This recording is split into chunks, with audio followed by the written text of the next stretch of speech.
光天化日，美国街头，一场恶性的持枪行凶案件。整个过程仅仅持续6秒，受人爱戴的华人牙医连中3枪，惨死车内。人们将矛头直指美国的治安与种族歧视，但在警方调查之下，背后竟牵出令人后怕的真凶。让我们一起走进今天的故事。莫看江面平如镜，遥看水底万丈深。欢迎来到解密日记，我是超人。美国旧金山湾区是美国西海岸加州北部的大都会区，主要城市包括旧金山半岛上的旧金山、东部的奥克兰和南部的圣何塞，是世界著名的旅游胜地，也是世界上最重要的高新技术研发中心。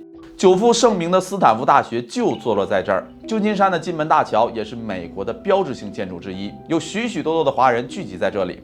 可湾区的治安问题却一直被人诟病，比如近年来，湾区就会时常发生汽车盗窃案，窃贼会随机选择停在路边的车辆，打破车窗，拿走可能有价值的物品。车主们呢是深受其害，肯定是不敢在车内放贵重物品了。可偷东西的可不知道车内什么都没有，还是会砸车窗，所以魔幻的一幕在湾区发生了。停在路边的车子都会打开后备箱，给窃贼看自己的车里没有贵重物品，求你们别砸了。遍布城市的流浪汉、零元购这样的奇景也在湾区愈演愈烈。过去2年里，81万人口的旧金山共有56人死于谋杀。而今年仅仅4个多月，就已经有12起谋杀案。同属湾区人口仅有44万的奥克兰，过去2年则有252人死于谋杀。今年迄今为止，已经有25人遇害。去年奥克兰每10万人暴力犯罪案件就高达了1272起，排在美国的前5位，是全美平均水平的3倍，是旧金山数据的近2倍。在这样的背景下，如果湾区发生了一起抢劫行凶的案件，遇害的人不幸死去了，对于生活在旧金山湾区的人们，虽然会感到难过，但也并不会那么离奇。我要讲的案子也就发生在这里。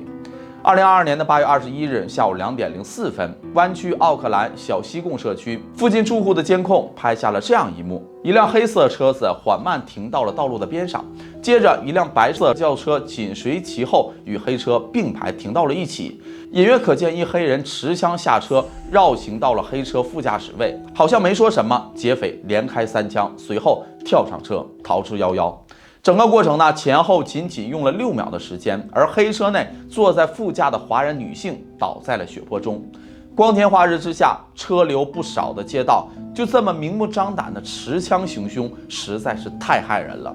因为路过的车辆很多，当时就有人报警，很快警员就赶到了现场。受伤女性被紧急送往医院接受治疗，同行位于驾驶位的伤者男友前往警局配合调查。很遗憾的是，伤者在中枪后很快就因为抢救无效死亡了。那么死者是谁？难道旧金山湾区已经混乱到这种光天化日当街行凶的程度吗？还是凶案背后还有着其他隐情呢？街头遇害的女性死者名叫徐丽丽，案发时正好60岁。她是62年生人，1985年毕业于上海第2医科大学口腔系后，进入了上海交通大学医学院附属的第9人民医院工作，成为了一名口腔医生。随后结婚生子，时间来到了1994年，徐丽丽的丈夫获得了来美国进修的机会，她也放弃了稳定的牙医工作，申请陪读签证，带着孩子一同就来到了美国发展。在丈夫进修结束后，丈夫想回到国内继续自己的事业。此时的徐丽丽考虑到90年代的国内还很落后，如果能留在美国生活，孩子能拥有更好的教育机会。夫妻2人对于未来的选择存在分歧，很遗憾就此就分道扬镳了。丈夫独自回到了国内，年近40的徐丽丽选择带着孩子留在美国。孤儿寡母，异国他乡，其中艰辛可能只有徐丽丽自己知道。徐丽丽的工作是一名牙医，可她没有美国医生从业执照，没法从事自己的老本行，只能从最基础的工作做起。她一面打着零工供养儿子，一面苦学英文，希冀着未来能在美国继续从事牙医的工作。这段经历与当幸福来敲门如出一辙。通过几年的夜以继日，徐丽丽的付出得到了回报。她成功考取了加州大学旧金山分校，顺利拿到了美国的牙医执照。随后，她在奥克兰开设了一家牙医诊所。徐丽丽为人热心善良，帮病人治牙时也是站在患者的角度，怎么能给病人省钱，怎么来。很快，她的诊所就在湾区华人圈有了一定的名气。徐丽丽也顺势开了第2家口腔诊所。近20年的诊所经营，让徐丽丽积累了不菲的身价。奥克兰、上海等地，她都有置办房产。当天与她同行，在驾驶位的是徐丽丽的男友尼尔森·谢，他比徐丽丽要大13岁，经营着一家财务公司，为客户提供理财、保险等服务。10多年前，徐丽丽事业有一定起色后，需要财务方面的顾问，与尼尔森相识，随后两人走到了一起，直到徐丽丽遇害，两人相处超过了15年，但是并没有领取结婚证。尼尔森告诉警方，案发当天，两人原本准备一起去按摩。当开车来到小西贡社区附近时，女友徐丽丽想停下车，把座位上的几个包和她的衣服放到后面去。当尼尔森停下车，正准备拿起包裹时，就听到了2声枪响。惊慌下，看到一个黑人男性从身后跑过，跳上了一辆白色汽车，扬长而去。尼尔森赶紧绕过车子查看女友的情况。此时的徐丽丽几乎一动不动地躺在了车门边，背部附近有2个弹孔，陷入了半昏迷的状态。尼尔森赶紧抱起徐丽丽，用手压住了伤口，哭喊着让女友坚持住，不要放弃，等待救护车的到来。但没想到女友就这么离开了。两人虽然没有夫妻的名分，但一起生活了10多年的时间。尼尔森非常难过，在接受数次媒体采访中，尼尔森每一次都痛不成声，哽咽着，完全无法控制自己的情绪。其崩溃的样子让人为之动容。死亡事件的影响不仅于此，许多华人聚集到一起，组织了示威游行，抗议当地社会治安以及有可能是针对华人的暴力活动。因为就在徐丽丽遇害的1个月之前，同样是一位生活在湾区的华人 Uber 司机，在车内等待接单期间遭遇抢劫被射杀。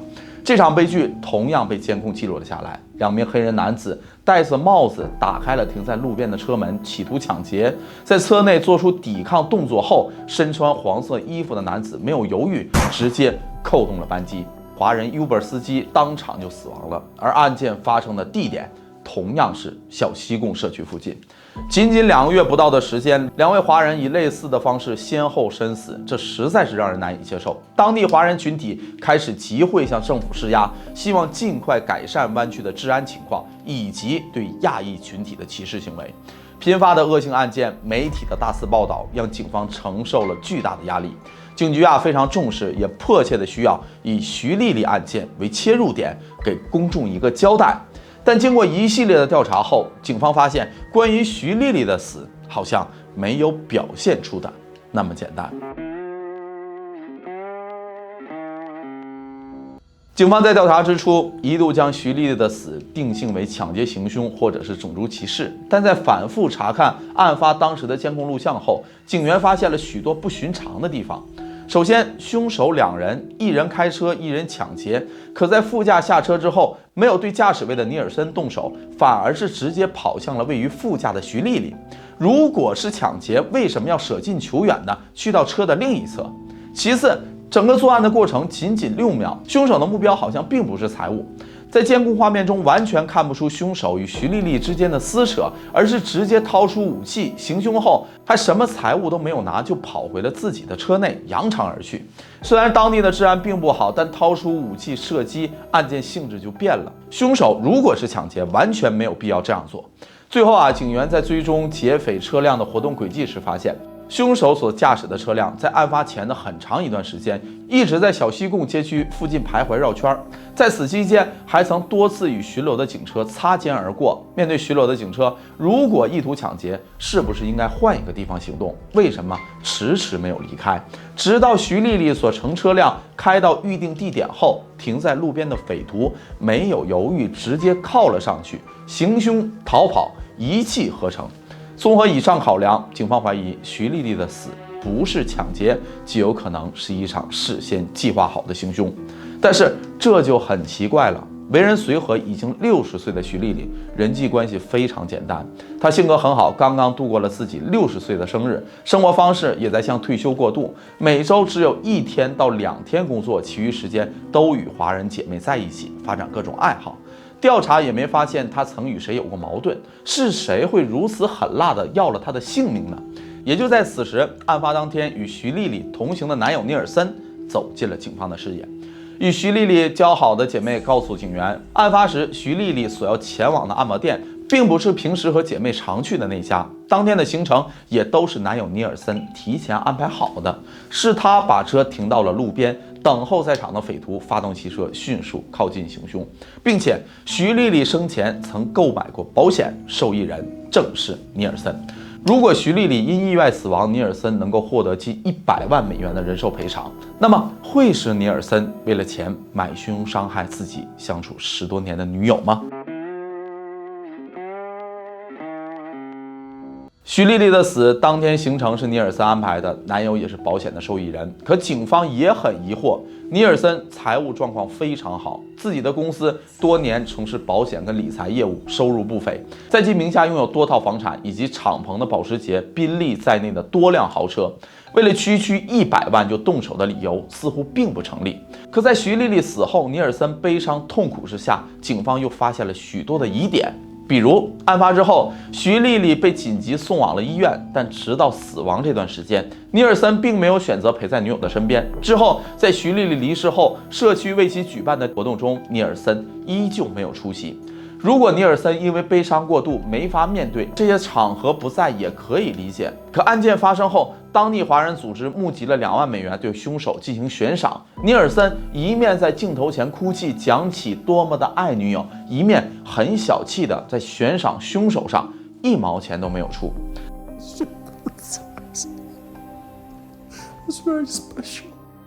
这就很难让人理解了。继续调查之下，那些不为人知的细节浮现了出来。警员发现，徐丽丽的多数银行账户都在尼尔森的控制之下。尼尔森在与徐丽丽交往之前有过3段婚姻，在离婚后，尼尔森与家人都斩断了关系。可就在最近，他与儿子恢复了联系，并将徐丽丽资产转移到了自己与儿子的名下。多年奋斗，徐丽丽包括湾区、上海房产、信托账户、名下的诊所在内，资产已经超过了1000万美元。那保险金的近100万，只是徐丽丽死后尼尔森能获得财富的冰山一角。显然，他具备伤害徐丽丽的动机。那么，当天行凶的人又是谁？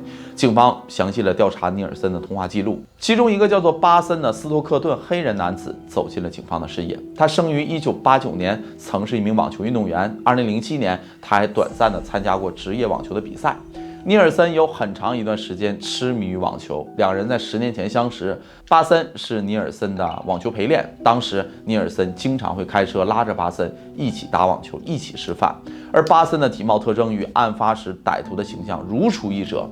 巴森在2012年的一次抗议集会上，曾因为殴打军官被抓进了监狱。警方数据库中留有他的指纹信息。案发时，监控记录下，匪徒在行凶前绕过车子期间，曾用手扶了一下车尾的后备箱。警方提取到车尾的指纹与巴森的指纹完全吻合。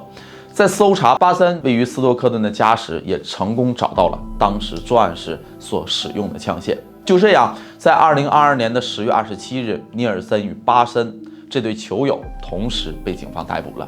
两人都被关押在圣地塔监狱，等待警方的进一步调查。尼尔森被捕的消息经过媒体的播出，顿时在湾区华人圈引发了轩然大波。要知道，就在被捕的几天前，尼尔森还曾为徐丽丽举办了一场慈善音乐会。晚会上，尼尔森盛装出席，深情地演唱了多首曲目。